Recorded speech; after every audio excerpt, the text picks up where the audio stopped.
नमस्कार. सर्व श्वानप्रेमी आणि पाळीव श्वानांचे मालक व श्वान संख्या नियंत्रणासाठी काम करणारे स्वयंसेवकांचं मी अजय कुमार आपलं शब्द सुमनाने स्वागत करीत आहे आणि या कार्यक्रमाला आपण सुरुवात करीत आहोत. आजच्या आपल्या वेबिनाराला उद्घाटक म्हणून लाभलेले औरंगाबाद महानगरपालिकेचे लोकप्रिय कर्तव्यदक्ष प्रशासक माननीय आयुक्त अस्तिक कुमार पांडे साहेब यांचं आपण शब्द सुमनाने स्वागत करीत आहोत. पांडे सर.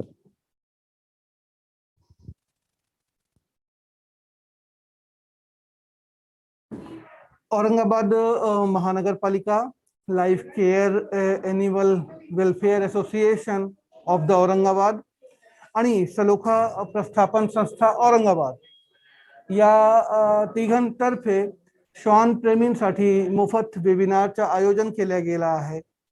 या वेबिनारमध्ये सहभागी होणारे आपले सर्व नागरिकांचे मी अभिनंदन करतो, तुमचं स्वागत करतो.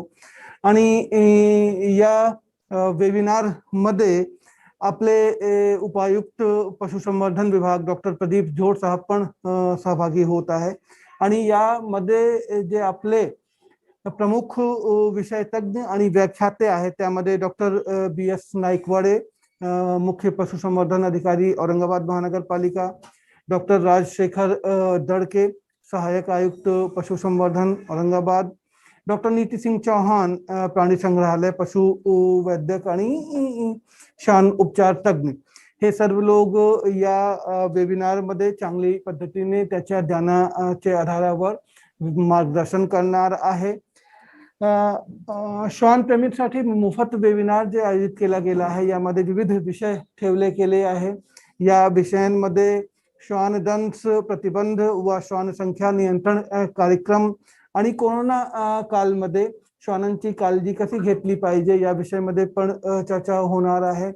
त्यासोबतच श्वानमधील बालमृत्यू नियंत्रण व श्वान नाती संसर्गजन्य आजार बाबत पण डिटेल डिस्कशन होणार आहे. याच्या व्यतिरिक्त श्वानांचे आजार, रोग नियंत्रण, श्वानामधील कोरोना रोग प्रतिबंध याच्यावर पण डिटेल आपल्याला मार्गदर्शन केला जाणार आहे. श्वान प्रेमींसाठी जे मोफत सेमिनार आहे यामध्ये सहभागी झालेले सर्व औरंगाबाद चे निवासींना आणि सर्व सक्रिय सहभागी होणारे आपले इन्व्हायटीजना मी सांगू इच्छितो की औरंगाबाद महानगरपालिकाचे पशुसंवर्धन डिपार्टमेंट मार्फत आपल्या औरंगाबाद शहरामध्ये श्वानांची टेक केअर करण्यासाठी आणि श्वानचे दंश प्रतिबंध व त्याची संख्यावर नियंत्रण करण्यासाठी याच्याबाबत एक डिटेल आपला इन्फ्रास्ट्रक्चर आणि एजन्सी उभी केली गेली आहे. आणि यामध्ये श्वान निर्बीजीकरण, त्यासोबतच रेबीजचे इंजेक्शन आणि इत्यादी बाबत आपली औरंगाबाद महानगरपालिका एक्सपर्ट आहे. आणि आवश्यकतानुसार औरंगाबाद महानगरपालिकाच्या पशुसंवर्धन डिपार्टमेंट यामध्ये आपल्या नागरिकांच्या टेक केअर करत राहतात. परंतु आज हे कालाची गरज आहे की जेव्हा आपण हे मोठे मोठे शहर आपण बसवलेले आहे त्यामध्ये आपले प्राण्यांसाठी काय स्पेस क्रिएट केलेला आहे हे एक मोठा यक्ष प्रश्न आपली शहरासमोर आणि आपली मानवी सभ्यतासमोर आहे. कारण की विदाऊट श्वान, विदाऊट वाईल्ड लाईफ, विदाऊट अन्य प्राणी आणि वृक्ष आपली मानवीय सभ्यता भविष्यामध्ये नाही जाऊ शकत आहे आणि त्याला भविष्य जे आहे ते सुरक्षित आणि स्वर्णिम नाही होणार आहे. याच्यामुळे आज जेव्हा आपण हे मोठे मोठे शहर बसवलेले आहे आणि आपण फ्लॅट सिस्टम मध्ये अथवा यामध्ये राहण्याची सुरुवात केलेली आहे, जेव्हा आपल्याला रोडवर एक स्ट्रे डॉग जर आपल्याला दिसला तर आपल्याला वाटतात आणि भीती वाटतात आणि आपल्याला वाटतं की हे रोडवर काय करत आहे.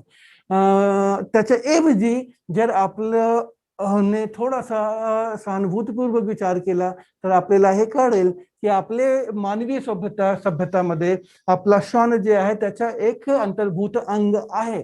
आणि त्या प्रमाणावर जर तुम्ही त्या स्ट्रे डॉग सोबत थोडासा प्रेमलपूर्वक व्यवहार केला, त्याला जेवण आणि एक राहण्याची व्यवस्था त्याच्यासाठी केली तर तुमची परिवाराचा एक अभिन्न अंग बनेल. आणि या सोबतच it's a win win situation for our citizens also, नागरिक ऑल्सो. आपल्या शहरामध्ये बरेचसे वेळ चोरी होतात, बरेचसे वेळ अन्य इलिगल गोष्टी घडत राहतात. आज ज्या एरियामध्ये आणि या जर तुम्ही काही लोक जर गावामध्ये राहिलेले आहे, गावामध्ये आपल्याला माहिती आहे की गावामध्ये आपल्याकडे स्ट्रे डॉग खूप असायचे, कुत्रे खूप असायचे. आणि जेव्हा कोण गावामध्ये कोणत्याही बाहेरच्या व्यक्ती आला तेव्हा ते बार्किंग करायचे, आवाज करायचे. आणि ते आवाज ऐकून लोकांना, गावच्या लोकांना कळायचं की नाही, आता गावामध्ये कोणी बाहेरचा माणूस अथवा चोर या असामाजिक तत्व आलेला आहे.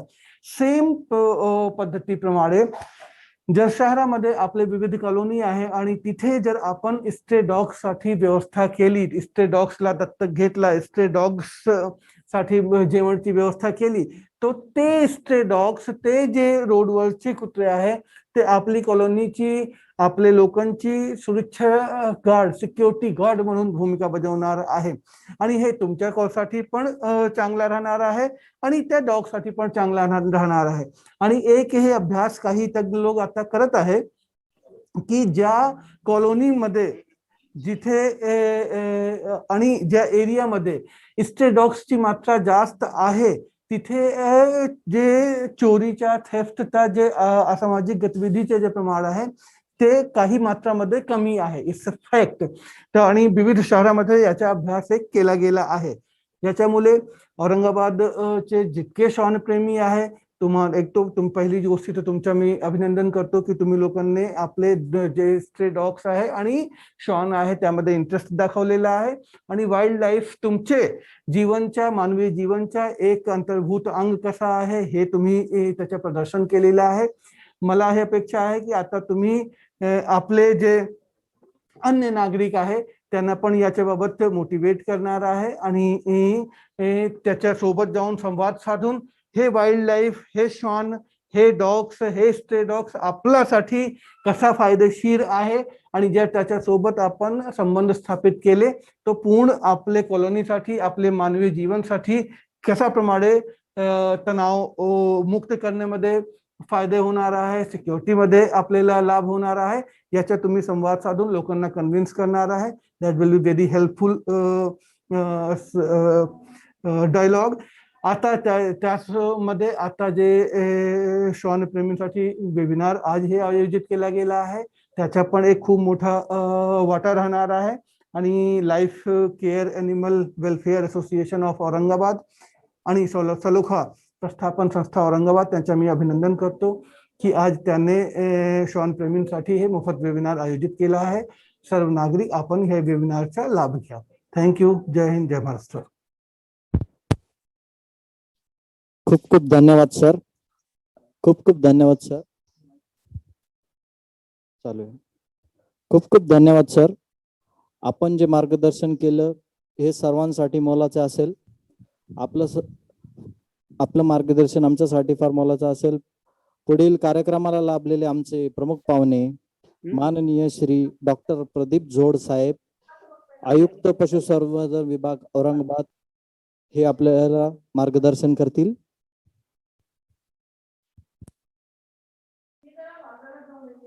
कुठे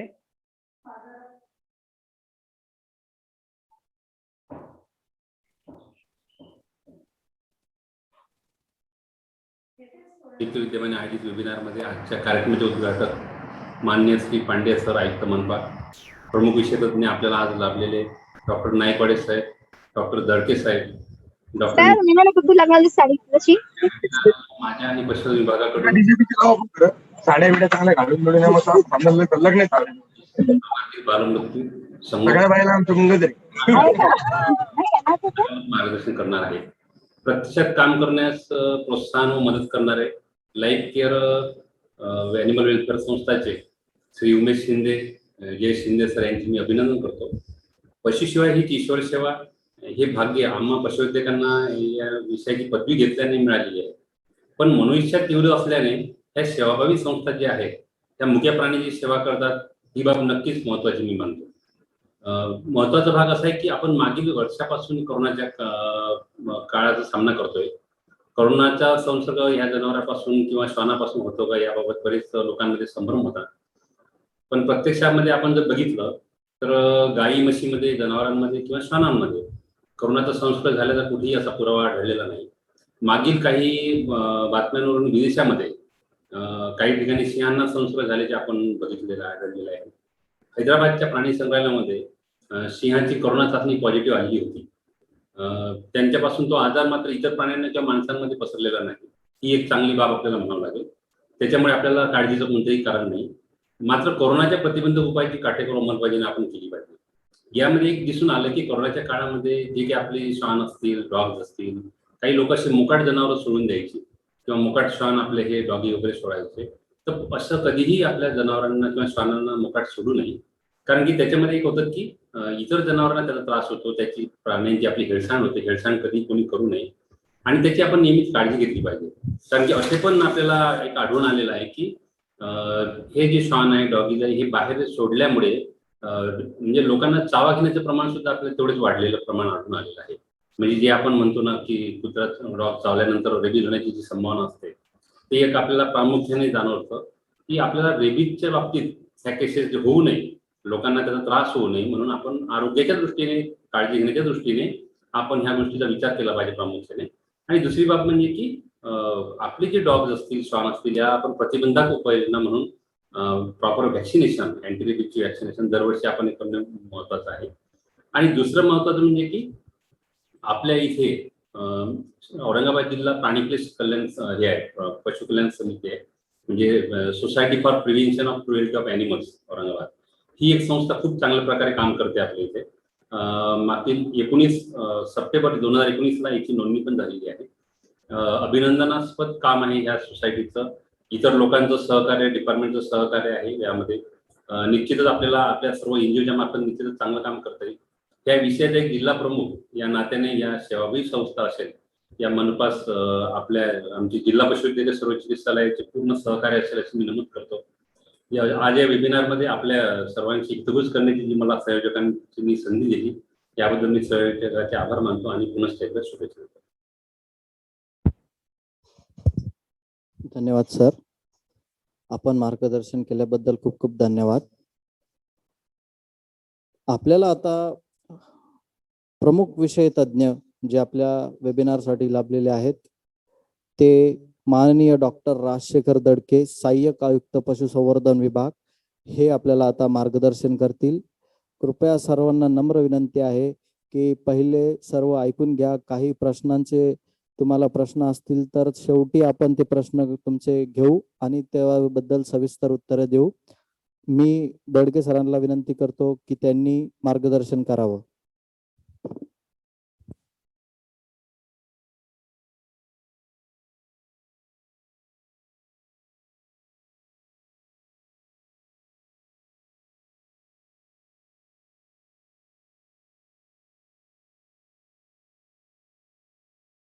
वेबिनार आयोजित केला आहे. मित्रांनो, ज्यावेळेस आपण एखादा श्वान पाळतो त्याच्या आरोग्याची काळजी घेण्यासाठी आपल्याला विविध प्रश्न असतात. त्याचं संगोपन कसं करावं, त्याला कोणते आजार असतात आणि त्याबद्दल आपल्याला प्रशिक्षण कसं द्यावं इत्यादी प्रश्न असतात. तर हा अतिशय स्तुत्य असा कार्यक्रम या life care animal welfare association of Aurangabad आणि सलोखा प्रस्थापन यांनी आयोजित केला आहे. या निमित्त या ठिकाणी उपस्थित असलेले आपल्या शहराचे प्रशासक तथा आयुक्त महानगरपालिका माननीय अस्तिकुमारजी पांडेय सर, जिल्हा पशुसंवर्धन उपायुक्त माननीय डॉक्टर प्रदीप झोड सर, सेवानिवृत्त मुख्य पशुसंवर्धन अधिकारी डॉक्टर नाईकवाडे आणि माझ्या सहकारी डॉक्टर नीती सिंग, या सर्वांचं या ठिकाणी मी स्वागत करतो. आणि श्वानामध्ये होणारं बालमृत्यू आणि संसर्गजन्य आजार हा जो मला विषय दिलेला आहे त्याबद्दल मी थोडक्यात या ठिकाणी माहिती विशद करतो. श्रोत्यांना माझी विनंती आहे की याबद्दल काही प्रश्न असतील तर सर्व वक्त्यांचं चर्चा झाल्यानंतर आपण प्रश्नोत्तराच्या तासात यावरती प्रश्न विचारू शकता. कुत्र्यांचं आयुष्य तसं 12 वर्ष आणि या 12 वर्षातलं पहिलं 1 वर्ष हे अत्यंत महत्वाचं असतं. आपण पाहतो की कुत्र्यांमध्ये बालमृत्यू प्रमाण हे खूप मोठ्या प्रमाणात आहे. एका रस्त्यावरील कुत्रीला एका वेळेस 6 ते 8 पिल्लं होतात, वर्षातून 2 वेळेस पिल्लं होतात, परंतु दुर्दैवाने त्यातली 1 किंवा 2 जगतात. 90% मृत्यू दर आहे असं म्हणायला काहीच हरकत नाही. अतिशय दुर्दैवी गोष्ट आहे. ज्यावेळेस आपण कुत्र्यांचं पिल्लू आपण ताब्यात घेतो किंवा आपण त्याला संगोपन करण्यासाठी घेतो, त्यावेळेस आपल्या लक्षात येतं की त्याचं संगोपन करणं किती जिकरीचं काम असतं. तर आता हे श्वानाची काय काळजी घ्यावी, प्रत्येक वेळेस आपल्याला तो प्रश्न पडतो. कुत्र्याचं पिल्लू ज्यावेळेस आपण घेतो त्यावेळेस एक लक्षात ठेवलं पाहिजे, त्याला त्याच्या आईचं दूध किमान 45 ते 60 दिवस मिळालंच पाहिजे. फार लवकर 1 महिन्याचं पिल्लू घेण्याची घाई करू नये, कारण त्याच्या आईचं दूध त्याला जर नाही मिळालं तर त्याच्यामध्ये प्रतिकारशक्ती ही निर्माण होत नाही आणि जगात आईच्या दुधाची तुलना दुसऱ्या कोणत्याही औषधाची होत नाही. त्यामुळे अत्यंत महत्वाचं आहे त्याच्या आईचं दूध त्याला मिळालंच पाहिजे. दुसरा महत्वाचा आहे, कुत्रा हा शुद्ध मांसाहारी प्राणी आहे आणि माणूस हा शाकाहारी किंवा मिश्राहारी आहे. कुत्र्यांना मांसापेक्षा 7 पट जास्त कॅल्शियम लागतं आणि हे जर कॅल्शियम कमी पडलं तर कुत्र्यांची पिल्लं माती खातात, चप्पलबूट चाटतात, गवत खातात, मेलेला बेडूक खातात, किंबहुना भिंती चाटतात आणि त्यातून त्यांना संसर्गजन्य आजार होतात आणि मग त्यांना गॅस्ट्रो होतो. बऱ्याचशा श्वानांचा मृत्यू हा गॅस्ट्रोएंटरायटिस अर्थात हगवण यामुळे होतो. त्यामध्ये रक्ताची संडास आणि उलटी होत असते, डिहायड्रेशन होतं आणि वेळेच उपचार न केल्यास दगावतो. यामध्ये श्वान चिकित्सकाकडून आपण आजार होऊ नये यासाठी लस टोचून घेतल्या पाहिजेत आणि प्रथिनयुक्त आहार आणि कॅल्शियम हे त्यांना दिलंच पाहिजे. मित्रांनो, मानवाची उंची जशी 18 वर्षापर्यंत वाढते, आपण म्हणतो ते डेव्हलपिंग एज किंवा विकास होण्याचं वय, तशी कुत्र्यांची उंची ही केवळ 1 वर्ष वाढते. त्या 1 वर्षात आपण त्याचं काळजी घेतली पाहिजे. पुढचे 12 वर्ष तो आपली काळजी घेतो. परंतु दुर्दैवाने घरात पिल्लू आणल्यानंतर पहिले 2-3 महिने घरातली सर्व व्यक्ती त्याच्यावरती लक्ष देतात, खूप काळजी करतात आणि 3 महिन्यानंतर त्याचं डॉग फूड संपतं, कॅल्शियम संपतं आणि तिथून सुरू होतो त्याचे कॅल्शियम कमी पडल्यामुळे माती खाण्याचा प्रकार किंवा त्याला घरचं अन्न दिलं तर आपल्या अन्नामध्ये पोळी, भात, भाकरी जे काय असेल त्यामध्ये कार्बोहायड्रेट जास्त असतात, त्यामुळे त्याचं वजन वाढतं, परंतु स्वतःचं वाढलेलं वजन पेलवत नाही म्हणून त्याचे पाय वाकडे होतात. त्याला रिकेट्स असं म्हणतात.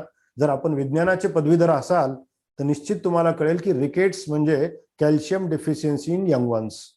तर मित्रांनो, हा रिकेट्स टाळण्यासाठी आपल्याला त्याला कॅल्शियम भरपूर दिलंच पाहिजे, कारण श्वानामध्ये होणारं जे मृत्यूचं प्रमाण आहे ते माती खाल्ल्यामुळेच होतं. जगातले कोणतेही व्हॅक्सिन्स आपण कुत्र्यांना दिले तरी सुद्धा त्यांच्या बाबतीमध्ये जर त्यांनी माती खाल्ली वाटीभर तर कोणतंही व्हॅक्सिन आपल्याला कामी पडणार नाही. तर त्यासाठी अत्यंत महत्वाचं आहे की कॅल्शियम आणि प्रोटीन त्याच्या आहारामधील लक्ष दिलंच पाहिजे. दुसरं महत्वाचं की कुत्र्यांची उंची 1 वर्ष वाढते. त्याचं वयात येण्याचं जे वय असतं म्हणजे मोठं होण्याचं, मॅच्युअर होण्याचं, ते 1 वर्ष असतं. त्यानंतर हार्मोनल प्ले सुरू झाले की नंतर उंची वाढत नाही.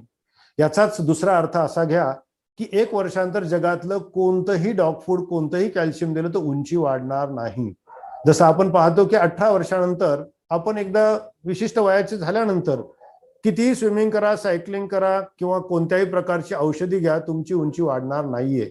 आपल्याला उलट डाएटिंग करावं लागतं वजन नियंत्रणात आणण्यासाठी. हाच फॉर्म्युला प्राण्यांना लागू होतो किंवा कुत्र्यांना लागू होतो.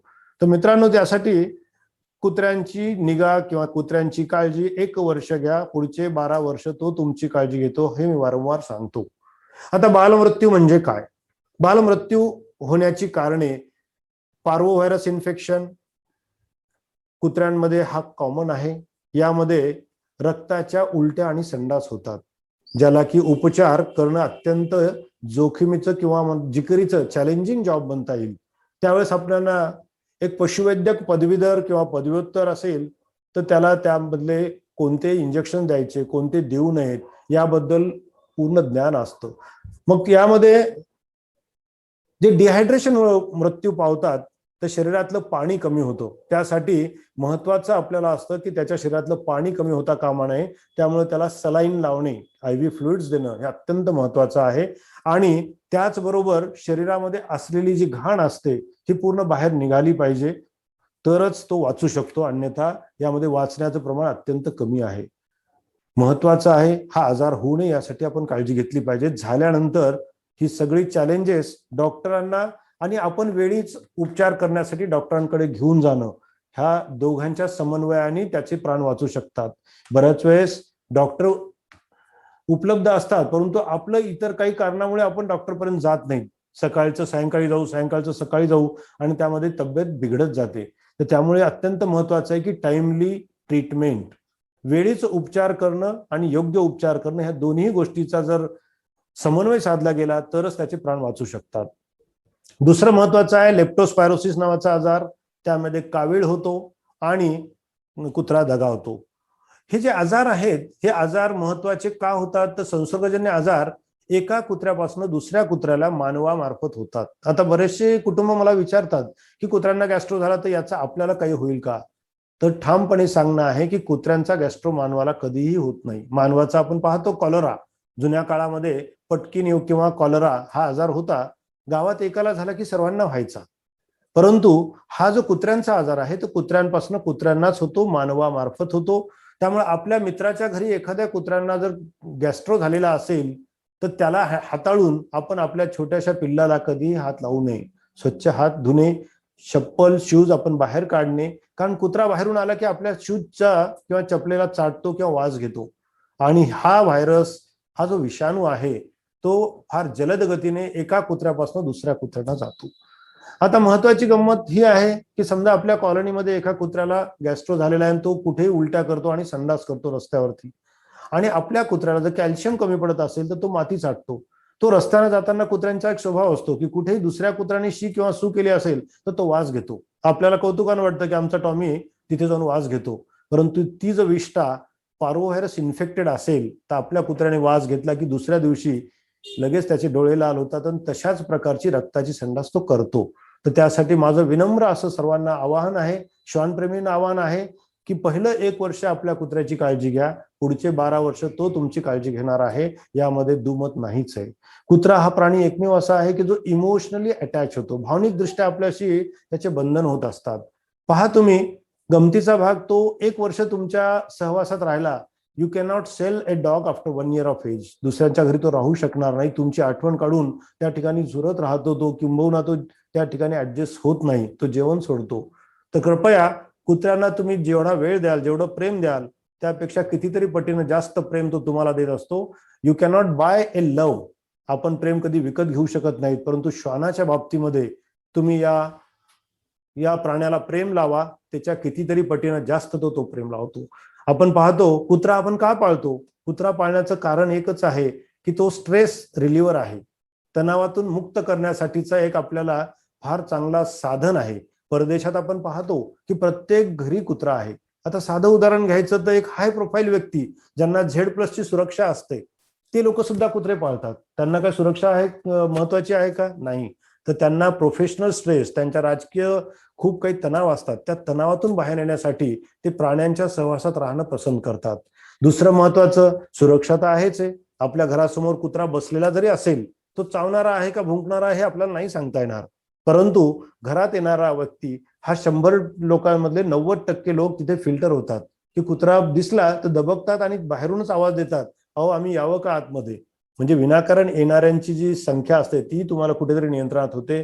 कुत्र्यांना देवाने काही गॉड गिफ्ट दिलेले आहेत, खूप मोठी काही हे दिलेली आहे, मानवापेक्षा जास्त काही सेन्स दिलेले आहेत. कुत्र्यांना माणसापेक्षा 32 पट जास्त ऐकू येतं आणि 100 पट जास्त सेन्स ऑफ स्मेल आहे, गंधज्ञान. ते मानवाची ओळख वासावून ठेवतात, पाहून नव्हे. एक साधं उदाहरण घेतो की आपल्याच घरात आपण रात्री 2 वाजता कंपाऊंड वरून उडी मारून आलो तर तो चावून असं म्हणणार नाही की रॉंग नंबर. आपल्या घरचे कदाचित काठ्या घेऊन उठतील की कोणीतरी अनोळखी उडी मारून येतंय, परंतु कुत्रा अंधारात सुद्धा वासावरनं ओळखतो की माय मास्टर इज कमिंग, माझ्या घरचाच व्यक्ती येतोय, तो शेपटीच हलवेल. किंवा घरात एखादा साप विंचू काही असेल तर त्यावेळेसही पहा तुम्ही, कुत्रा बेचैन होतो, मागे पुढे सरकतो आणि त्या ठिकाणी भुंकतो, आपल्याला सांगतो तिथे जाऊ नका. ही त्याची युटिलिटी आहे.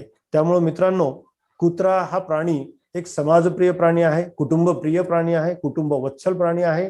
त्याचा मालक होऊ नका तर त्याचे पालक व्हा.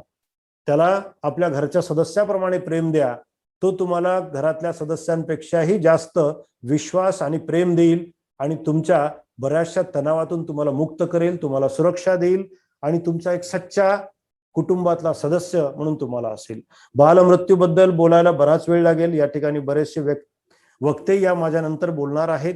डॉक्टर नाईकवाडे आहेत, डॉक्टर नीती सिंग मॅडम आहेत आणि आमचे आदरणीय जिल्हा पशुसंवर्धन उपायुक्त डॉक्टर प्रदीप झोड आहेत. या वक्त्यांचंही तुम्हाला ऐकायचं आहे. बालमृत्यू आपल्याला रोखणं हे एक चॅलेंज आहे. त्यामुळे पुन्हा पुन्हा तुम्हाला सांगणं आहे की कॅल्शियम व्यवस्थित द्या, त्यांचा आहार 1 वर्ष व्यवस्थित द्या, त्यांचे लसीकरण वेळेवर करा आणि कुत्र्यांमधील बालमृत्यू प्रमाण रोखण्यासाठी पशुवैद्यक आणि पशुप्रेमी संस्थांना सहकार्य करा. निश्चितच आपण कुत्र्यांची काळजी केली पाहिजे आणि 1 वर्षानंतर तुम्ही जगातलं कोणतंही फूड दिलं आणि कोणतंही कॅल्शियम दिलं तर उंची वजन वाढणार नाही. त्यामुळे तुम्हाला जी काही काळजी घ्यायची आहे ते 1 वर्षच घ्यायची आहे. आणि हा जो बालमृत्यू रोखण्याचा आम्ही संकल्प किंवा निश्चय करत आहोत, तर या निश्चय करण्यामध्ये life care, animal welfare association, सलोखा प्रस्थापन आणि महानगरपालिकेच्या आमच्या पशुवैद्यकांना सर्वांनी सहकार्य करावं हीच मी या ठिकाणी सर्व श्वानप्रेमींना एक आवाहन करतो. आणि या श्वानप्रेमींसाठी केलेल्या मोफत वेबिनारच्या महायज्ञात सर्वांनी सहभागी व्हावं. नुसतंच ऐकून टाळ्या वाजवणं हे अपेक्षित नाहीये. तर रस्त्यावर फिरणारा प्रत्येक कुत्रा हा चांगल्या पद्धतीने कसा जगेल याच्याबद्दल आपल्याला काळजी करायची आहे. आपण पाहतो की धर्मेंद्रच्या एका सिनेमामध्ये कुत्ते की मौत मरना है, हे अतिशय वाईट वाटतं मला. कुत्ते की मौत मरना है असं म्हणण्यापेक्षा प्रत्येक कुत्र्यांचा हा एक हक्क आहे आणि त्यांना न्याय देण्याचं एक पवित्र आणि पुण्यवान काम हे या 3 संस्था करतायत. या संस्थांच्या या कार्याला माझा सलाम. आणि या ठिकाणी आज आपण या वेबिनारमध्ये सर्वजण उपस्थित आहात. सर्व वक्त्यांचं ऐकल्यानंतर मी अशी विनंती करतो की कोणाचे काही प्रश्न असतील तर ते प्रश्न यांचे उत्तर देण्यासाठी डॉक्टर नाईकवाडे, मी स्वतः आणि डॉक्टर नीती सिंग मॅडम, त्याचबरोबर आमचे या कार्यक्रमाचे प्रमुख पाहुणे डॉक्टर प्रदीप झोड, जिल्हा पशुसंवर्धन उपायुक्त, जे की आमच्या जिल्ह्याचे प्रमुख आहेत, हे सर्वजण तुम्हाला उत्तर देण्याचा प्रयत्न करू आणि या 3ही संस्थांनी आयोजित केलेल्या वेबिनारला यशस्वी करूयात. तेव्हाच आपण म्हणू की जेव्हा तुम्ही हे ऐकल्यानंतर रस्त्यावरच्या प्रत्येक कुत्र्याला आपण जगण्याचा आणि त्यांची काळजी करण्याचा सर्वानुमते आपण एक न्याय देण्याचा प्रयत्न करू. नमस्कार.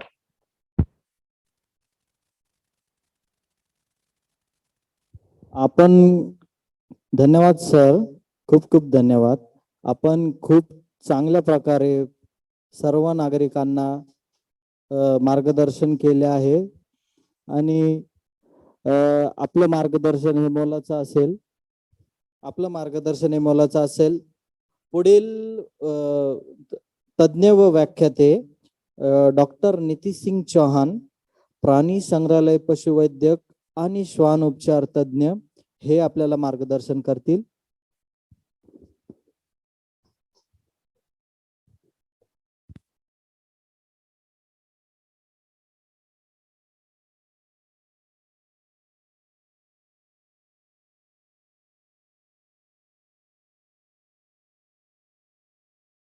है, हार्दिक स्वागत है उनका।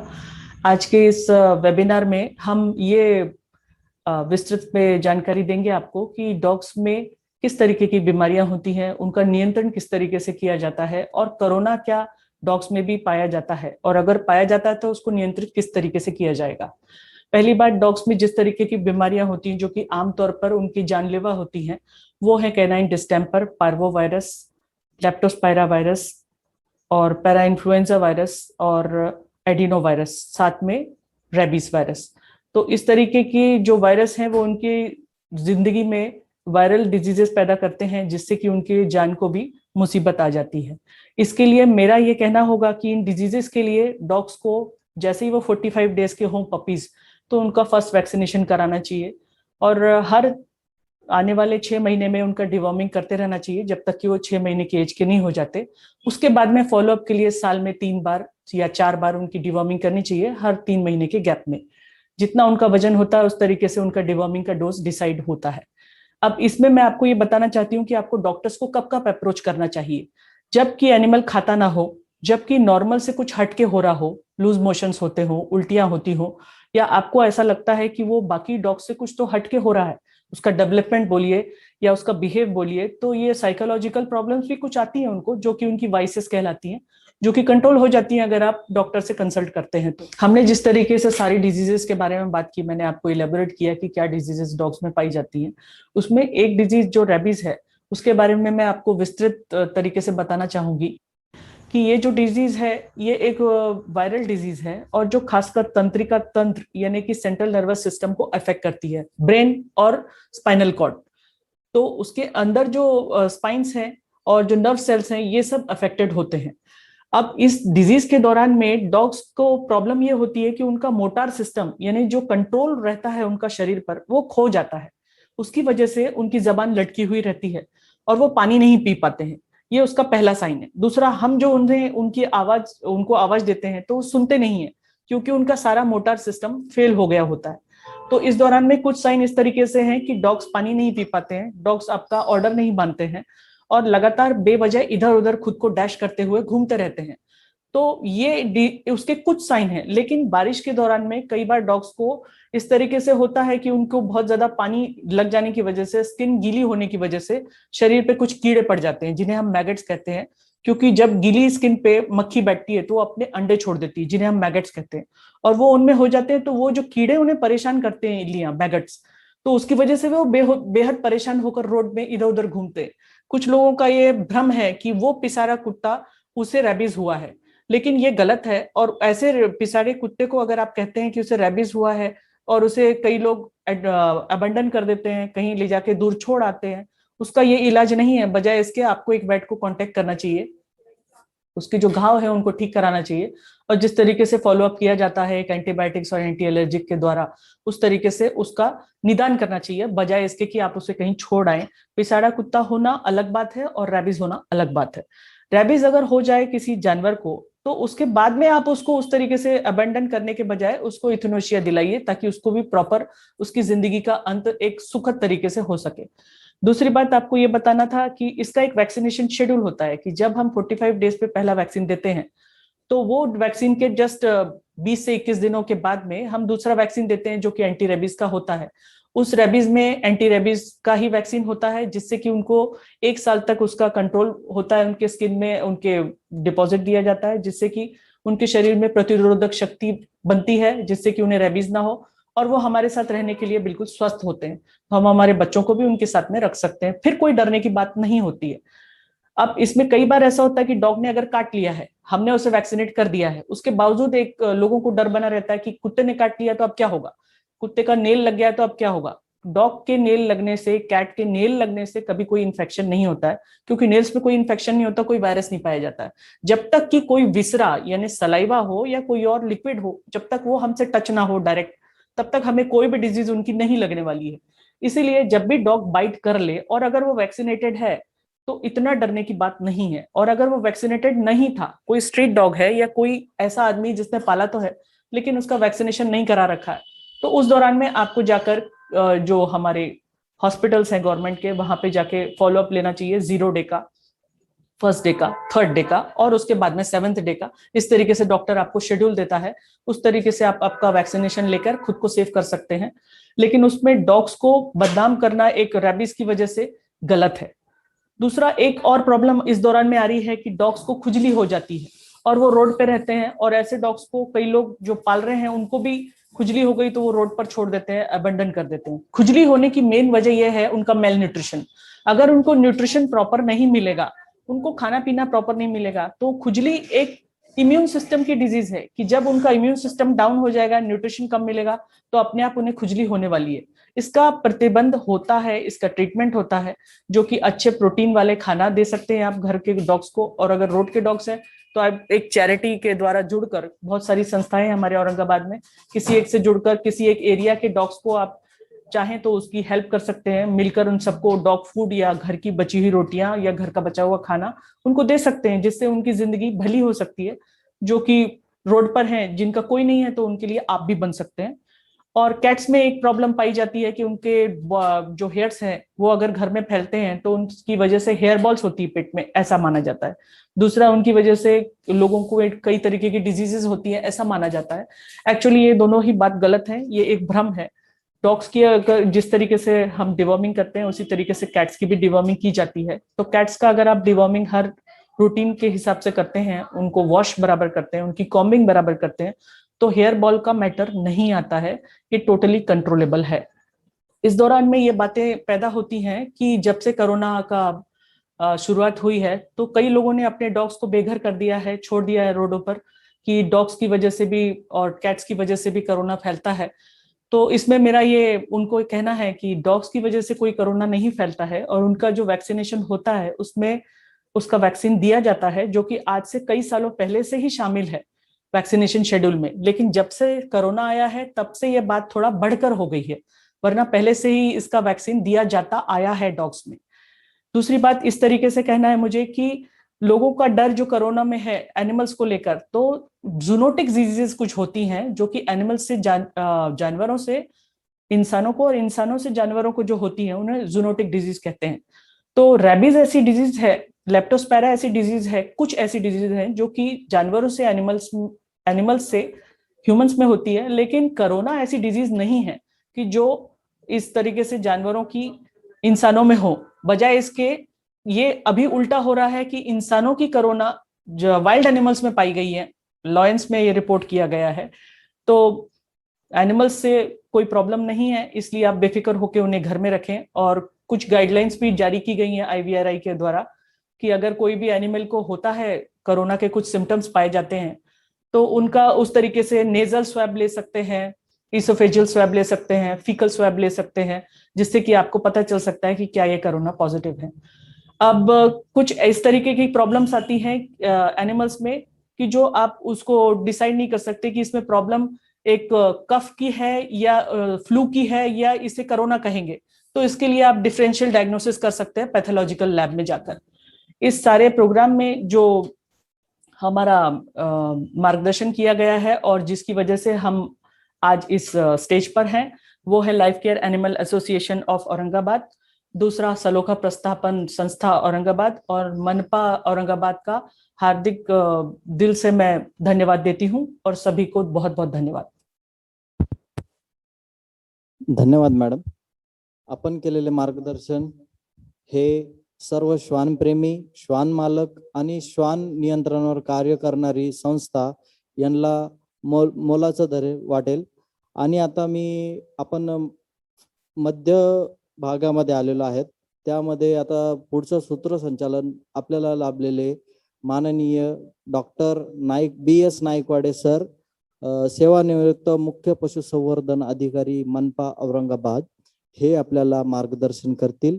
मी नाईकवाडे सरांना विनंती करतो की त्यांनी कृपया स्थानापन्न व्हावं.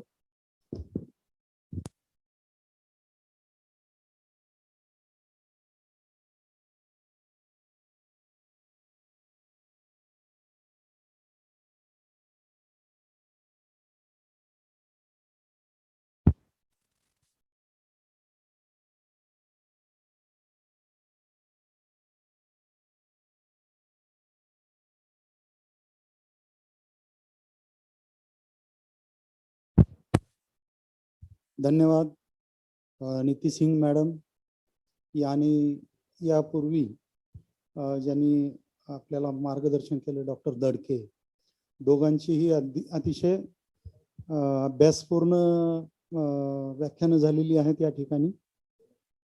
कार्यक्रमाच्या उद्घाटनामध्ये महानगरपालिकेचे माननीय आयुक्त महोदयांनी सांगितलं की आपली जबाबदारी आहे मुक्या प्राण्यांच्या विषयी.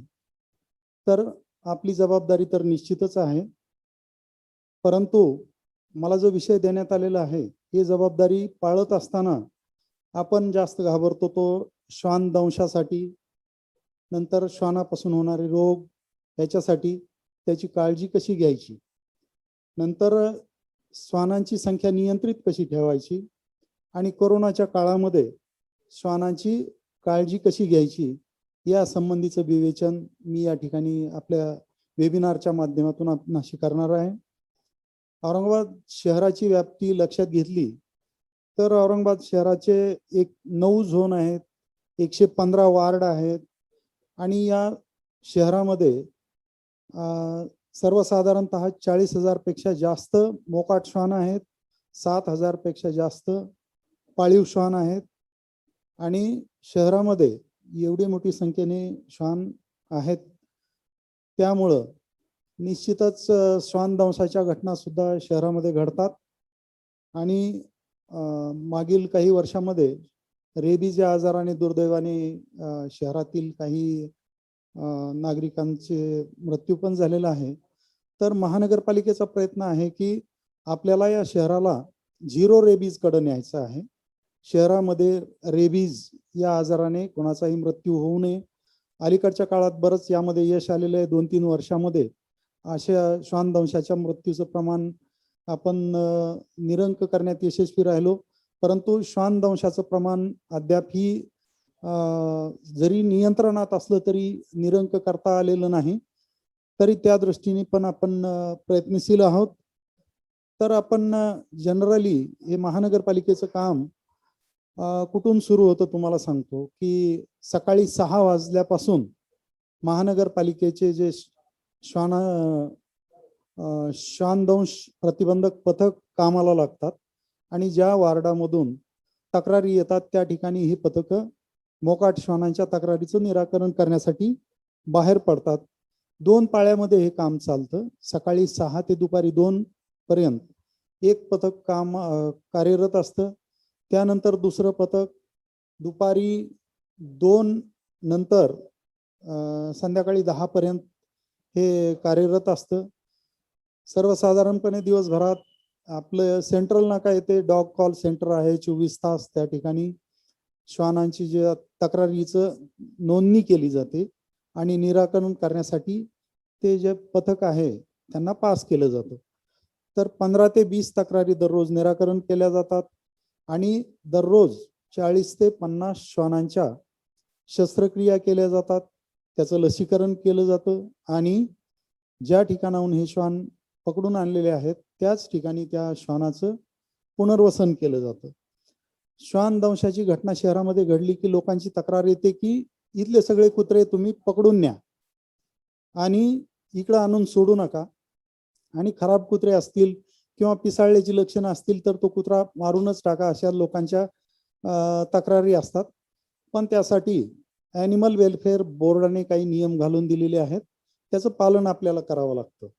त्यामध्ये एका गल्लीतील कुत्रे किंवा एका ठिकाणचे कुत्रे आपल्याला दुसऱ्या ठिकाणी सोडता येत नाही.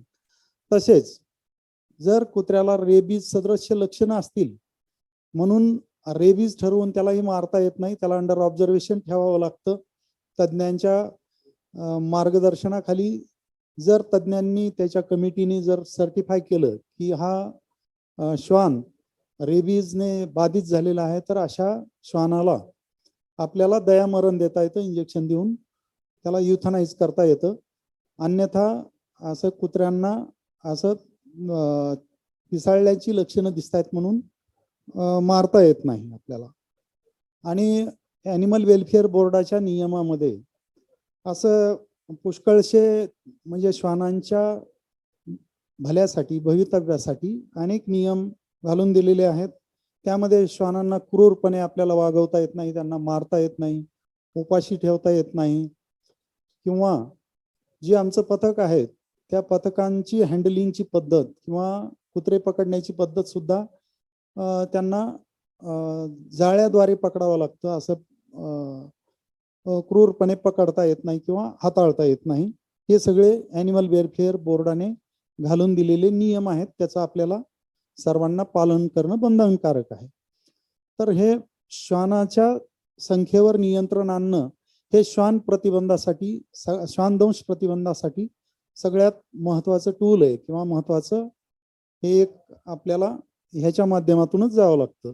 तर हे काम कसं चालतं तर सेंट्रल नाका येथे महानगरपालिकेने एक ॲनिमल बर्थ कंट्रोल प्रोग्रामसाठी ऑपरेशन सुसज्ज असं ऑपरेशन थिएटर उभारलेलं आहे आणि संस्थेच्या माध्यमातून दररोज 40 ते 50 शस्त्रक्रिया त्या ठिकाणी दररोज होतात. ज्या ठिकाणाहून श्वान पकडून आणलेले आहेत, 2-3 दिवस त्या श्वानाची जी ऑपरेशनची जखम असते ती भरून येईपर्यंत त्याची नर्सिंग केली जाते. त्या श्वानाला अँटीरेबीजचं वॅक्सिन दिलं जातं आणि ज्या ठिकाणाहून हे श्वान पकडून आणलेलं आहे त्या ठिकाणी त्याला मूळ ठिकाणी आपल्याला पुनर्वसन करावं लागतं आणि त्या ठिकाणी जसा आपल्याला आपल्या हद्दीमध्ये आपल्या घरामध्ये राहण्याचा हक्क आहे तसा श्वानांना सुद्धा ज्या गल्लीमधले आहेत, ज्या एरियात राहतात त्या ठिकाणी त्यांना सुद्धा राहण्याचा हक्क आहे. आपल्याला माहित आहे की आपण असं म्हणतो की जीवस्य जीवनम, आम्हालाही जगू द्या आणि तुम्हीही जगा आणि सर्व सजीवांचं जीवन, सर्व प्राण्याचं जीवन हे परस्परावलंबी आहे, एकमेकावर आपण अवलंबून आहोत. तर श्वान प्रजातीचं हे मानवाच्या जीवनामध्ये तसं अनन्यसाधारण महत्व आहे. यापूर्वी आपल्याला झोंड साहेबांनी सांगितलं की कुत्रा कसा आपल्या उपयोगाचा आहे. कोरोनाच्या काळामध्ये किती म्हणजे सगळं लॉकडाऊन मध्ये आपण घरामध्ये बंद झालेलो होतो आणि ज्यांच्याकडे पाळीव कुत्रे होते, पाळीव मांजरं होते, पाळीव प्राणी होते, त्यांचं जे मानसिक ताण तणाव कमी करण्याचं पुष्कळचं काम ह्या श्वानांनी केलं, ह्या पाळीव प्राण्यांनी केलं. त्यांची मानसिकता फ्रेश ठेवण्याचं काम ह्या प्राण्यांनी ह्या काळामध्ये केलेलं आहे. तर अशा पद्धतीने हे श्वान आपण घरामध्ये किंवा आपल्या परिसरामध्ये त्यांचा सांभाळ केला पाहिजे, त्याच्यावर प्रेम केलं पाहिजे. ॲनिमल वेलफेअर बोर्ड आणि सेवाभावी संस्था ह्या ॲनिमलच्या वेलफेअरसाठी काम करणाऱ्या संस्था आहेत. जसं आजचा हा कार्यक्रम जो आयोजित केलेला आहे त्यामध्ये सलोखा प्रस्थापन संस्था आहे. दुसरी एक जी संस्था आहे आपली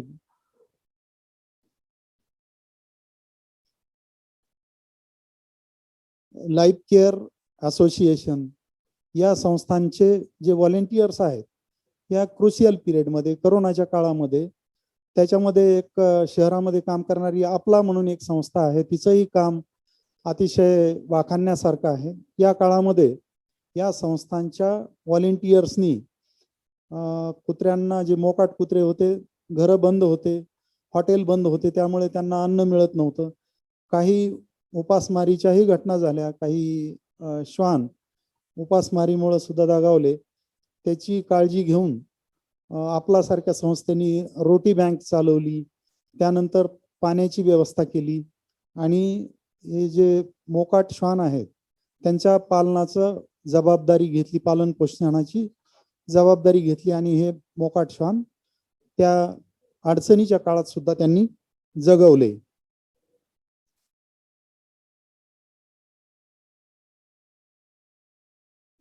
तर ही जी साखळी आहे प्राण्यांची एकमेकावर इंटरडिपेंडंट, ती जर आपण व्यवस्थित पाळली नाही तर एखादी जर प्रजाती कालाच्या ओघामध्ये नष्ट झाली तर त्याचा परिणाम दुसऱ्या प्रजातीवरही निश्चित होतो किंवा त्या प्रजातीची संख्या, सजीवाची संख्या अचानक वाढली तर त्याचाही दुष्परिणाम होतो. आता कुत्र्याची जर संख्या आपण फारच कमी केली किंवा कुत्रे जर शहरातून नाहीसे केले तर त्याचा परिणाम मांजराच्या संख्येवर होईल. मांजराची संख्या नियंत्रणात राहणार नाही. मांजराची संख्या जर अनियंत्रित राहिली तर उंदराची संख्या मर्यादेच्या बाहेर जाईल आणि मग उंदरामुळे होणारे प्लेग आहे, लेप्टोस्पायरा आहे, हे आजार माणसामध्ये उद्भवून मनुष्यहानी होण्याची शक्यता असते, रोगराई पसरण्याची शक्यता असते.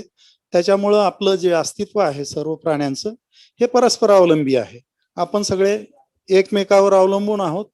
जशी एखादी प्रजाती नष्ट झाल्यामुळं मानव जातीवर परिणाम होतो, मानव प्रजाती धोक्यात येऊ शकते, तशीच एखाद्या जंतूची, एखाद्या सजीवाची अचानक उत्पत्ती झाली आणि वाढली तर त्याचेही दुष्परिणाम गेल्या 1.5-2 वर्षापासून हे कोरोनाचा हा जो जंतू आपल्यामध्ये आलेला आहे त्याचे दुष्परिणाम ही आपण भोगत आहोत. हे निसर्गाचा बॅलन्स किंवा इम्बॅलन्स हे सांभाळण्याचं काम किंवा इम्बॅलन्स करण्याचं काम हे आपल्या हातात आहे, तर ते आपण पाळलं पाहिजे. तर या ठिकाणी हा जो श्वानदंशाच्या घटना टाळण्यासाठी संख्या निर्मूलनाचा कार्यक्रम आहे, मला या ठिकाणी नमूद करावं वाटतं की मागील 3 वर्षामध्ये महानगरपालिकेमार्फत 17,000 श्वानांचं निर्बीजीकरण करण्यात आलेलं आहे. त्यामध्ये 10,000 पेक्षा जास्त नर श्वानांचं निर्बीजीकरण करण्यात आलेलं आहे. 7,000 पेक्षा जास्त मादी श्वानांचं निर्बीजीकरण करण्यात आलेलं आहे. आणि ही संख्या 2/3 पेक्षा जास्त जर झाली म्हणजे आणखी 1 वर्ष 1.5 वर्ष हा कार्यक्रम अग्रेसिव्हली आपण राबवणारच आहोत. हा राबवल्यानंतर आपण हे जे झिरो श्वानदंशाकडे जाण्याचं आपलं जे धोरण आहे ते आपण साध्य करू शकू. या प्रसंगी मला हे लाईफ केअर असोसिएशन, औरंगाबाद महानगरपालिका, सलोका प्रस्थापन संस्था यांनी ऑर्गनाईज केलेल्या या कार्यक्रमामध्ये मला जो विषय देण्यात आलेला होता त्याचं विवेचन करण्याची संधी दिली, त्याबद्दल मी संयोजकाचे आभार मानतो. आणि या ठिकाणी नंतर पार्टिसिपंटचे काही प्रश्न घेतले जाणार आहेत, तर मी विनंती करतो की काही पार्टिसिपंटचे प्रश्न असतील तर त्यांना उत्तर देण्यासाठी डॉक्टर दडके ऑनलाईन आहेत, मी आहे, डॉक्टर नीती सिंग आहेत, त्यांनी प्रश्न विचारावे.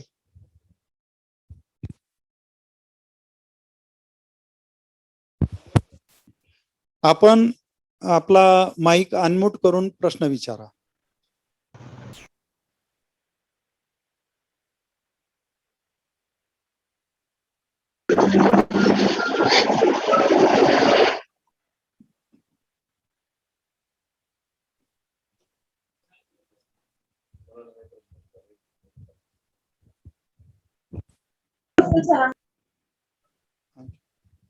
बोला.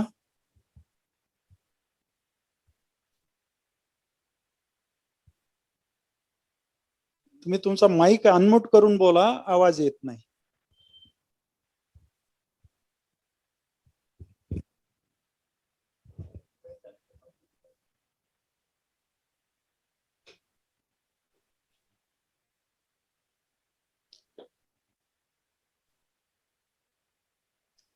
मला वाटतं डॉक्टर दडके यांनी इतके विस्तृत विवेचन केलेलं आहे की कोणाचे काही प्रश्न राहिलेले नाहीत. यानंतर आजचा जो कार्यक्रम आयोजित केलेला आहे त्या संस्थांचे जे प्रतिनिधी आहेत, लाईफ केअरचे प्रतिनिधी आणि सलोका प्रस्थापन संस्थेचे प्रतिनिधी, ते जे काही काम करत आहेत त्याबद्दल थोडक्यात विवेचन करतील आणि आपले आभार मानतील, पार्टिसिपंटचे आभार मानतील.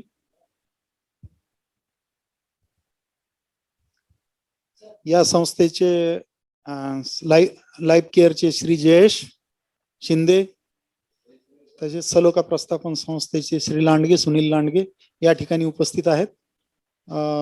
ते पार्टिसिपंटचे आभार मानतील. सर मला काही प्रश्न विचारायचा आहे. सर मला प्रश्न विचारायचा आहे. हा बोला. सर आता सध्या मी रस्त्यावर जे स्ट्रे डॉग बघतो त्यांचे सगळ्यांचे केस निघालेले आहेत त्यांचे आणि ते फार जखमी आहेत. तर सर याचं कारण आणि यावर उपाय काय असतील सर, हे थोडक्यात कळालं तर बरं राहील सर. हा, तुमचा प्रश्न अतिशय रास्त आहे की शहरामध्ये बऱ्याच ठिकाणी जे डर्मॅटायटिस, स्केबीज आणि त्वचेच्या आजाराने ग्रस्त असलेले कुत्रे दिसत आहेत.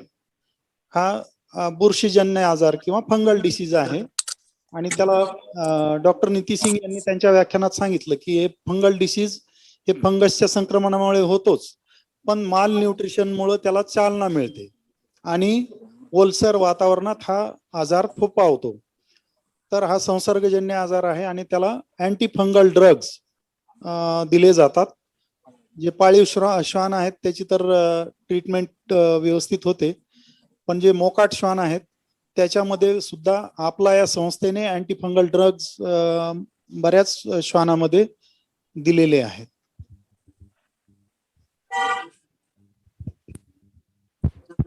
आणखी कोणाचा काही प्रश्न असेल? हॅलो हॅलो हा बोला. सर, सर्वप्रथम तर मी लाईफ केअरचे आभार मानू इच्छिते की त्यांनी हे वेबिनार द्वारे जे आहे तर खूप छान मार्गदर्शन केलेलं आहे.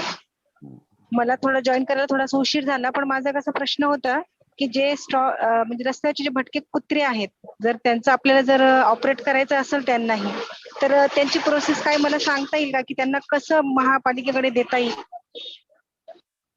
बरोबर आहे. या ठिकाणी तुमच्या गल्लीमध्ये जर मोकाट कुत्रे असतील आणि त्याचा उपद्रव असेल तर महानगरपालिकेच्या सेंट्रल नाका येथे एक नियंत्रण कक्ष आहे आणि त्याचा शेख शाहेद म्हणून डॉक्टर शेख शाहेद इन्चार्ज आहेत.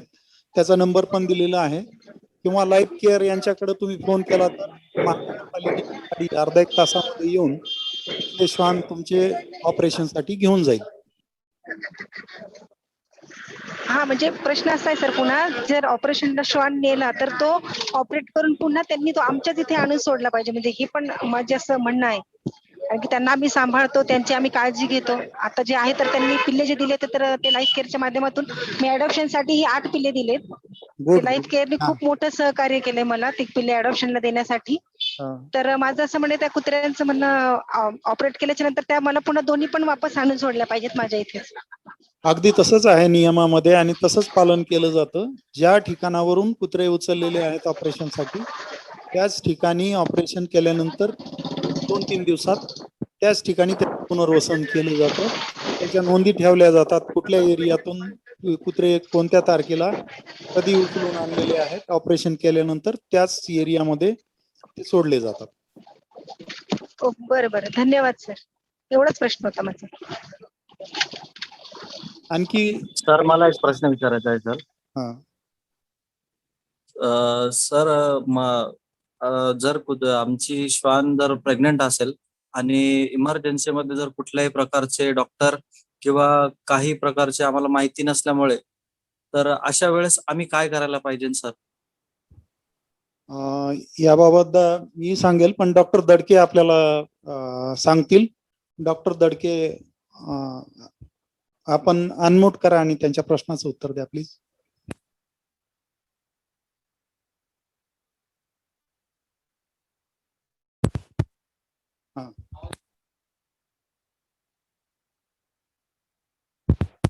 हा, डॉक्टर दडके, आवाज येत नाही. आवाज येत नाहीये. आवाज दडके सर, तुम्ही हेडफोन काढून बोला. हेडफोन काढा, हेडफोनचा आवाज नाही येत तुमचा. हेडफोन काढा. बाकी लोग सब अपने माइक बंद करो. हेडफोन काढा तुम्ही. आता येतोय? हो, येतोय, बोला. हेडफोन काढतो मी. श्वानांमध्ये डिलिव्हरीचा जर आपण विचार केला तर 90% श्वानांच्या डिलिव्हरी ह्या नॉर्मल होतात. आपली जी धारणा असते की सीझर होईल किंवा फोर्सेप डिलिव्हरी किंवा इतर काही, तर 90% डिलिव्हरी ह्या नॉर्मलच होत असतात. दुसरं महत्वाचं की ज्यावेळेस डिलिव्हरी होते त्यावेळेस घरातले 5-6 सदस्य गोल बसतात. एक पिल्लू झालं, दुसरं होतंय, तिसरं होतंय. श्वानाची मादी ही सुद्धा एक मादी आहे, तिला लज्जा असते आणि तिच्यामध्ये ती एक भावना असते, लेबर पेन्स. आणि त्यानंतर ह्या जी लोक जमलेली असतात, पहा तुम्ही, जे नॅचरल डिलिव्हरी होते ती श्वान मादी जी असते ती कुठेतरी आडोशाला जाते, त्या ठिकाणी तिची डिलिव्हरीची प्रोसेस असते. आता पाळीव आहे त्यामुळे ती घरात असते आणि घरात काही असं सर्वांनी 4 जणांनी एकत्र तिच्या भोवती बसून एक पिल्लू झालं, दुसरं होतंय, तिसरं होतंय असं करायला नको. तिला एकांत दिला पाहिजे. कोणीतरी एकाने फक्त पिल्लू झाल्यानंतर ते स्वच्छ पुसून निप्पलला लावणे ही प्रोसेस केली पाहिजे. फार कमी वेळेस 10% प्रकरणामध्ये पिल्लू आडवं झालं किंवा काही झालं तर अशा वेळेस डिलिव्हरी करण्यासाठी पशुवैद्यकाची आवश्यकता असते. त्या ठिकाणी स्वतः आपण घरी काही करण्यात अर्थ नाही असं मला वाटतं. कारण जी डिलिव्हरी कॅनल असतो, ट्यूब असते, ही अतिशय छोटी असते आणि त्यात जर पिल्लू आडवं बसलेलं असेल तर घरगुती उपाय किंवा आपण काही करणं हे योग्य नाही असं मला वाटतं. बरेचसे ब्रीडर बोटाने ओढण्याचा प्रयत्न करतात किंवा काहीतरी करतात, तर हे अतिशय चुकीचं आहे. माझी ब्रीडर्सला पर्टिक्युलरली जे डिलिव्हरीच्या बाबतीमध्ये स्वतःला अनुभवी समजतात ते दाईसारखं काही करू नका. यामध्ये जर पिल्लू आडवं झालेलं आहे असं तुम्हाला शंका जरी आली तर नजीकच्या पशुवैद्यकाशी संपर्क साधा. त्यांनी ऑक्सिटोसिन, इपिडोसिन हे काही इंजेक्शन दिले तर जी गर्भाशयाचं मुख असतं ते जास्त ओपन होतं आणि डिलिव्हरी त्यातनं सोपी होते. आता डिलिव्हरी होताना त्रास का होतो याचं कारण एक आहे की गर्भाशयात ज्यावेळेस गर्भारपणाच्या काळामध्ये मुळातच कुत्र्यांना कॅल्शियमची मात्रा जास्त लागते आणि पोटात 8-9 पिल्लांची वाढ म्हणजे त्यांची हाडांची निर्मिती होण्यासाठी कॅल्शियम जास्त लागतं. आणि हे जर का कॅल्शियम कमी पडलं तर काय होतं, त्याला इक्लॅम्सिया म्हणतात किंवा कॅल्शियम डेफिशियन्सी म्हणतात. त्यामध्ये मग तिला लेबर पेन्स किंवा कळा येण्यासाठी जी ताकद लागते ती नसते. पर्यायानं तशा वेळेस एखादं इंजेक्शन दिलं तर लगेच कळा येतात आणि ती डिलिव्हरी नॉर्मली होऊ शकते. त्यामुळं घरी काहीतरी करण्यापेक्षा पशुवैद्यकाकडून ऑक्सिटोसिनचं आणि इपिडोसिनचं इंजेक्शन अर्थात हार्मोनचे इंजेक्शन दिले तर ही डिलिव्हरी नॉर्मल होऊ शकते असं माझं म्हणणं आहे. घरी प्रथमोपचार म्हणून काहीही करू नये अशी माझी कळकळीची विनंती आहे सर्वांना. कोणीही तसं डिलिव्हरीच्या बाबतीत फक्त घरी काय करू शकता तर बाहेर आलेलं पिल्लू स्वच्छ पुसून निप्पलला लावणे आणि त्या निप्पल मधनं जसं जसं दूध पिल्लू ओढतं तसं तिचे हार्मोन्स अजून रिलीज होतात आणि डिलिव्हरीला पुढे सोपं जातं. हे मला इथे नमूद करावं.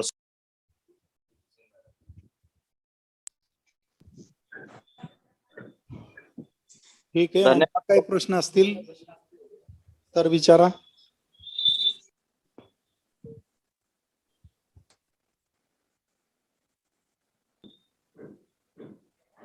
सर नमस्कार, मी निखिल पाटील आहे. माझा एक प्रश्न होता की फिमेल डॉगची मीटिंग केल्यानंतर बऱ्याच वेळेस फिमेल डॉग पप्पी वगैरे देत नाहीत, तर त्याचं काय कारण असेल? तर या संदर्भात नीती सिंग मॅडम आपल्याला उत्तर देतील.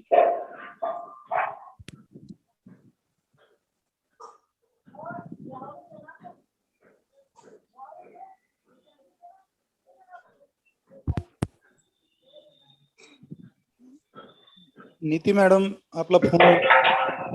ठीक आहे, या.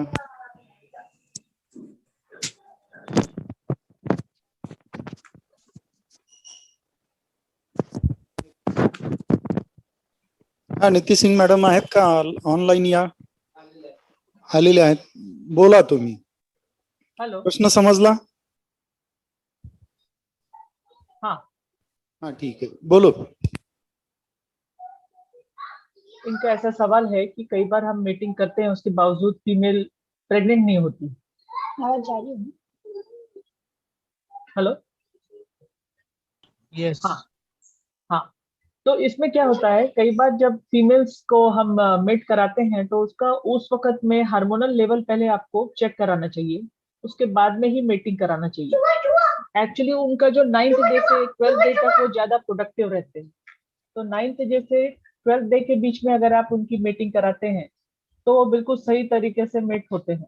और उस वक्त में एक स्मीयर टेस्ट भी होता है, जो कि अगर आप डॉक्टर के पास जाएंगे, वेट के पास, तो वो स्मीयर टेस्ट कराने से बिल्कुल सही उसका हार्मोनल लेवल चेक किया जा सकता है. हेलो. यस मैम, आवाज आ रही है आपकी. यस, आवाज क्लियर है. हाँ. तो इस तरीके से आप उसका स्मीयर टेस्ट अगर कराते हैं तो उसका हार्मोनल लेवल चेक किया जा सकता है, और उस वक्त पे अगर आप राइट टाइम पे ब्रीडिंग करेंगे तो रिजल्ट फ्रूटफुल होंगे.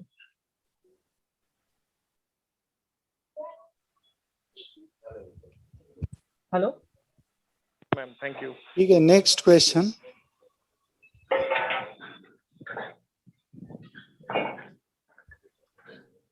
हाँ निखिल सर बोला.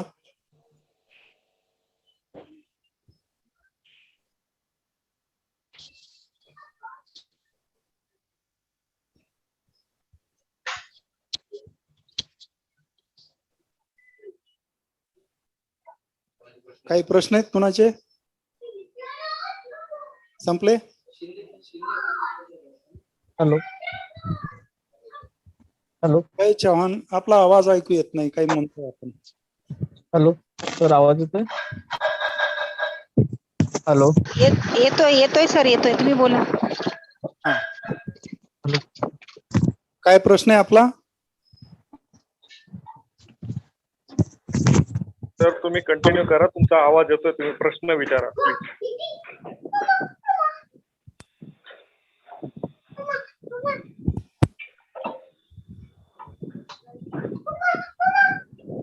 चव्हाण सर, प्रश्न विचारा तुम्ही. तुमचा आवाज येतोय. हॅलो. हा निखिल पाटील सर बोला.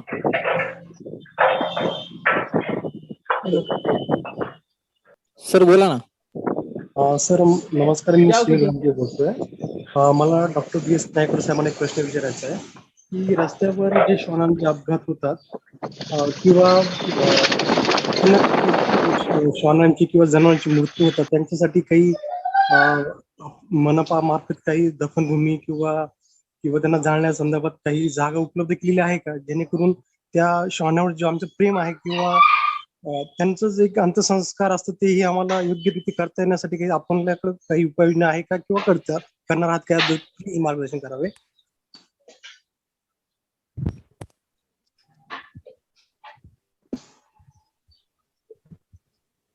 आपण जो प्रश्न विचारलेला आहे की बरोबर आहे की अनेक ठिकाणी कुत्र्याचे अपघात होतात, रोडवर ऍक्सिडेंट मध्ये कुत्रे मरतात, पाळीव कुत्रे घरी आजारी पडल्यानंतर दगावतात आणि त्या स्मशानभूमीचा कुत्र्याच्या स्मशानभूमीचा एक मोठा प्रश्न आपल्या शहरामध्ये होता.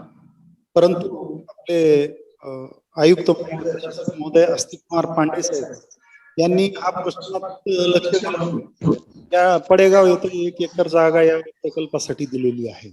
त्याच्यामध्ये प्राण्यांची स्मशानभूमी, त्या ठिकाणी डॉग शेल्टर आहे, तर सुद्धा आपल्याला त्याची अंत्यविधी करता येणार आहेत. प्रामुख्याने श्वान आहेत, परत आणखी इतर पाळीव प्राणी आहेत, त्या ठिकाणी करता येणार आहेत. आणि हा प्रकल्प आता टेंडर प्रक्रियेत आहे. 1 एकर जागा त्यासाठी अलॉट केलेली आहे. 70-75 लाखाचं बजेट त्याला अलोकेट केलेलं आहे या प्रकल्पासाठी आणि लवकरच हा प्रकल्प कार्यान्वित होईल. पण तत्पूर्वी जर कुत्र्याचा ऍक्सिडेंट झाला किंवा प्राण्याचा ऍक्सिडेंट झाला तर मनपा काय करते ह्याच्या संदर्भात पण मनपाने एक इन पेशंट वार्ड्स सेंट्रल नाका इथं 25 कंपार्टमेंट तयार केलेले आहेत, 25 केजेस तयार केलेले आहेत आणि जवळजवळ 50 कुत्रे अत्यावस्था असलेले, इमर्जन्सी निर्माण झालेले किंवा ऍक्सिडेंट झालेले 50च्या संख्येपर्यंत आपण कुत्रे त्या ठिकाणी ठेवून इन पेशंट मध्ये ठेवून ते दुरुस्त होईपर्यंत त्याचं ऑपरेशन करणं, त्याचा औषधोपचार करणं, ते दुरुस्त होईपर्यंत त्यांची काळजी घेणं आणि त्याचं पुनर्वसन करणं किंवा ज्या गल्लीतून आणलेले आहेत, ज्या व्हॉलेंटियर्सनी आणलेले आहेत ते दुरुस्त करून ताब्यात देणं, हे काम आपण करतो. हे अतिशय आणि ही जे काम आहे इन पेशंट रेस्क्यू सेंटरचं, हे NGOच्या माध्यमातून आपण करतो, NGOच्या सहकार्याने आपण करतो मनपा. त्या ठिकाणी आपण डॉक्टर कादरी म्हणून तज्ञ डॉक्टर उपचार करण्यासाठी आहेत आणि लाईफ केअरची संस्था आहे किंवा आपला ही जी संस्था आहे त्या ठिकाणी ते असे अत्यावस्थ श्वान किंवा ऍक्सिडेंट झालेले श्वान किंवा मग मातेपासून हरवलेले पिल्ले असतील, रस्त्यावर ऍक्सिडेंट होण्याची शक्यता असेल अशी पिल्ले असतील ते त्या ठिकाणी आणून देतात, रेस्क्यू केले जातात. अडचणीत सापडलेले, संकटात सापडलेले श्वान हे त्या ठिकाणी आणून दिले जातात आणि त्याच्या खाद्याची आणि त्याच्या औषधोपचाराचा खर्च बरेच लोक तिथं येऊन करत असतात. ह्या NGO तर करतातच, पण अनेक श्वानप्रेमी आणि पशुप्रेमी त्या ठिकाणी येऊन ह्या रेस्क्यू सेंटरला मदत करतात.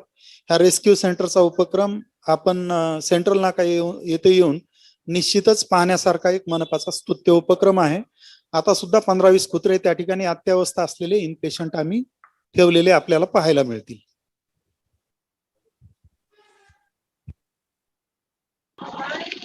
हॅलो सर, माझा अजून एक प्रश्न आहे की माझ्याकडे जे आता स्टे डॉगचे जे पिल्ल होते जे मी अडॉप्शनला दिले त्याच्यामधलं एक जे पिल्लू आहे फिमेल आहे, तिचे मागचे दोन्ही पण पाय जन्मताच अपंग आहेत दोन्ही पायांनी. तिला समोरच्या 2 पायांवरती ती चालते, तर आपल्याला तिच्यासाठी आपण काही करू शकता येईल का मला तिच्यासाठी? हा, तिच्यासाठी आपण मॅक्झिमम पॉसिबल ट्रीटमेंट देऊ. त्याला म्हणजे प्लास्टर करून शक्य आहे का, नार्बाइन टॉनिक देऊन शक्य आहे का, तिला तिचं म्हणजे लाईफ जगता येईल त्या पद्धतीने कसे उपचार करता येतील ते आमचे तज्ञ ठरवतील, त्याप्रमाणे उपचार करतील. तुम्ही त्या प्राण्यांचा जीव वाचवण्यासाठी थोडे पुढे या. मनपा तुमच्या याच्यासाठी सदैव तत्पर आहे. मग तिला दवाखान्यात घेऊन जावं लागेल का सर मला तिथे होय, सेंट्रल महानगरपालिकेत नाका इथे सेंट्रल दवाखान्यात नाक्याला? घेऊन या तुम्ही. आपण तिथं तपासून बरोबर. त्याचा एक्सरे वगैरे काढून ओके, चालेल चालेल, धन्यवाद सर.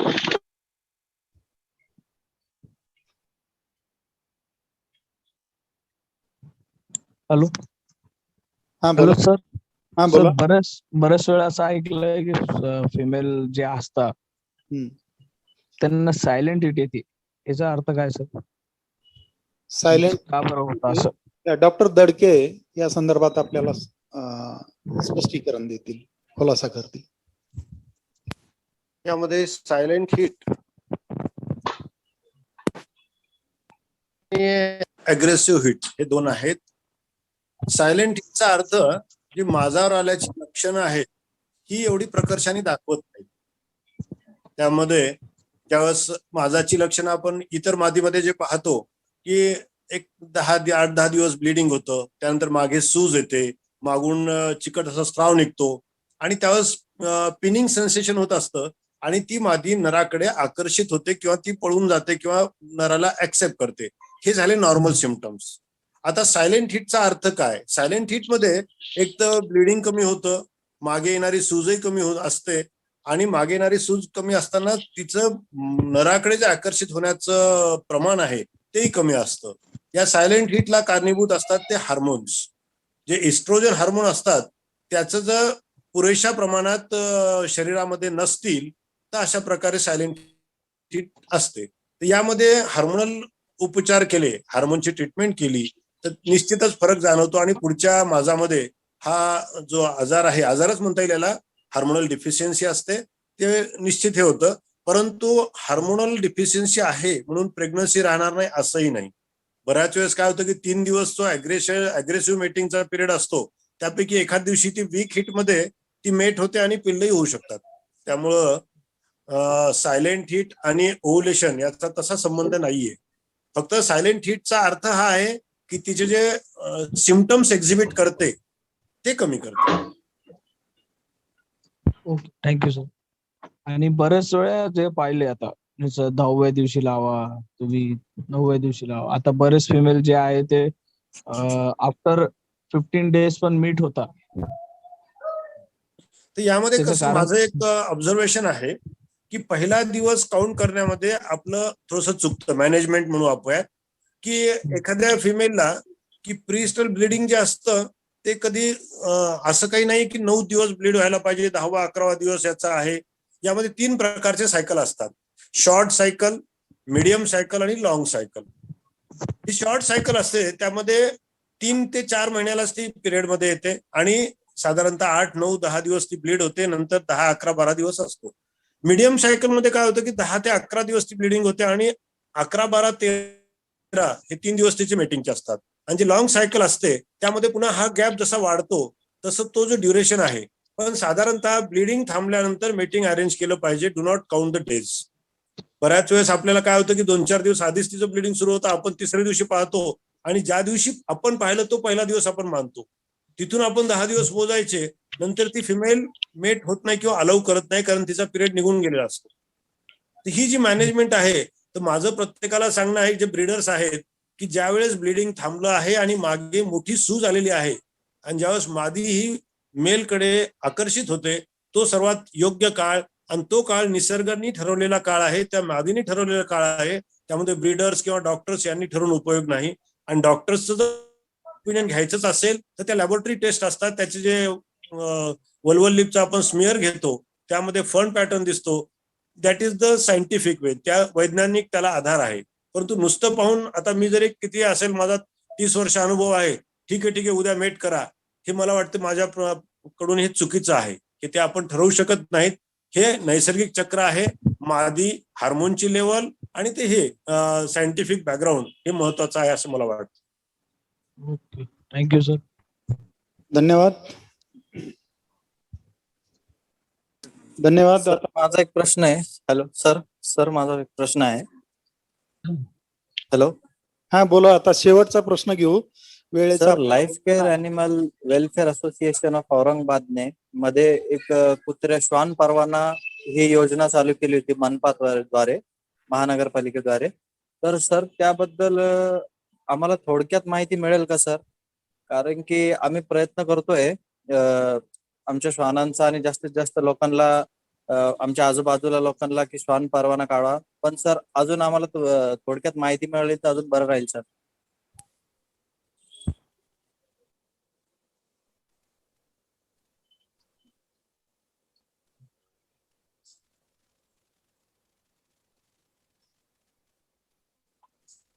सर आवाज येत नाहीये. यश शिंदे आपल्याशी बोलणारच आहेत, आपले आभार मानणार आहेत. त्यामध्ये ते आपल्याला सांगतील की श्वानाचा परवाना काढण्यासाठी ते काय मदत करतात. श्वानाचा परवाना काढणं सर्व श्वान पालकांना बंधनकारक आहे. जर श्वानाचा परवाना न काढता आपण श्वान पाळला तर आमचं श्वानदंश प्रतिबंधक पथक ते श्वान जप्त करून घेऊन जाईल, तुम्हाला दंड करेल. शेजाऱ्याची तर काही तक्रार असेल तर पोलीस स्टेशन पर्यंत तक्रारी जातात, गुन्हे दाखल होतात. त्यापेक्षा आपण श्वानाचं, आपल्या पाळलेल्या श्वानाचं लायसन काढणं अत्यंत आवश्यक आहे.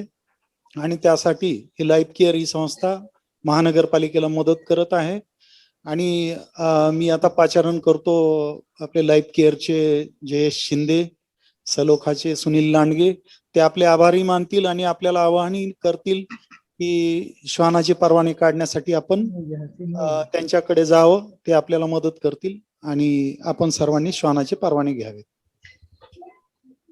सर एक महत्वाचा प्रश्न होता sir. Hello hello hello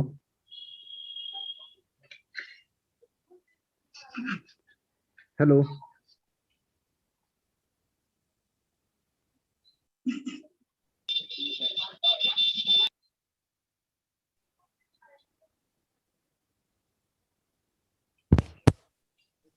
life care animal welfare association of Aurangabad मधील आपण जी श्वान परवाना काढण्याची जी मोहीम सुरू केलेली आहे व ती चांगल्या प्रकारे बरेचशे लोकांमध्ये त्याची जनजागृती झालेली आहे.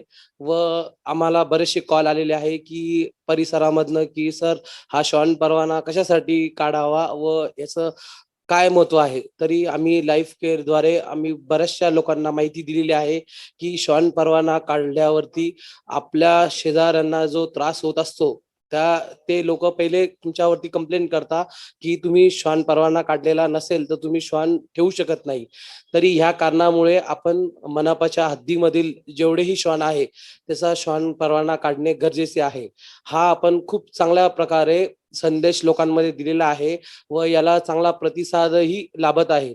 तरी मी सर्व औरंगाबाद मधील जनतेला आवाहन करतो की श्वान परवाना जो आहे तो ज्या लोकांमध्ये त्याची माहिती नसेल तरी सर्व आपण आपल्या संस्थेमार्फत, मनपा मार्फत व वेटनरी डॉक्टरांच्या मार्फत याची आपण जनजागृती करू व सर्व श्वानांचे आपण श्वान परवाना काढण्यामध्ये लोकांमध्ये मदतीचं काम करू.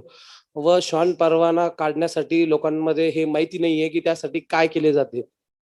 तरी आपण लोकांना तो एक फॉर्म दिलेला आहे, तो फॉर्म आपण भरून ते आपला ऍड्रेस व आपला जो एरिया वाईज नंबर असतो, घर प्लॉट नंबर, तो त्याच्यामध्ये सबमिट करून व त्याचे श्वानाचे 2 पासपोर्ट फोटोज आणि 500 रुपये त्याचे शिल्लक आहे व त्याला अँटी रेबीज ही दिली जाते. त्यानंतर त्याचं तुम्हाला श्वान परवाना मिळतो. तरी आम्ही मनपाकडे ही पण मागणी केलेली आहे की श्वान परवानाला जास्त वेळ न लागता त्यांना लवकरात लवकर श्वान परवाना उपलब्ध व्हावा. यासाठी आमचा प्रयत्न ही सुरू आहे आणि श्वान परवान्याची आमची ही मोहीम चांगल्या प्रकारे यशस्वी झालेली आहे.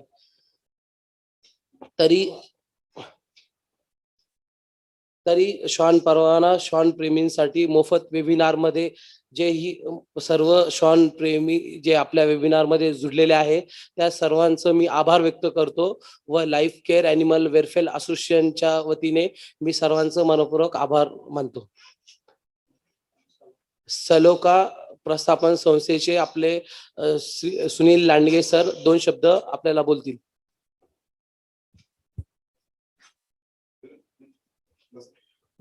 नमस्कार. नमस्कार. सलोखा प्रस्थापन संस्था औरंगाबाद यांच्यातर्फे मी सुनील लांडगे आज आयोजित केलेल्या श्वान प्रेमींसाठी मोफत वेबिनार या कार्यक्रमामध्ये आपण सर्वांनी सहभाग नोंदवला याबद्दल आपले मनपूर्वक आभार. धन्यवाद.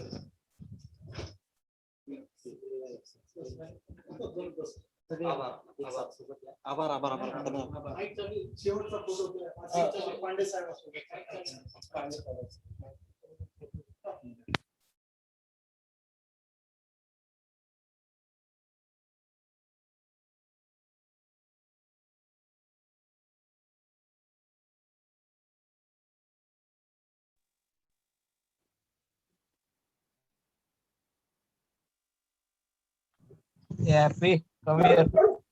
Life care animal welfare association of Aurangabad, सलोका प्रस्थापन संस्था औरंगाबाद आणि मनपा महानगरपालिका औरंगाबाद यांच्या संयोजनाखाली हा वेबिनार आपण आज पार पडला आहे.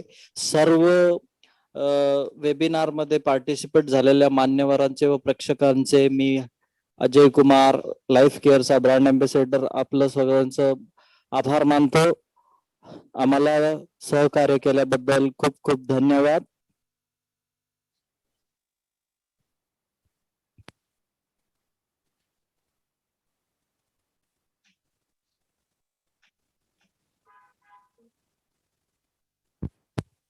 आपण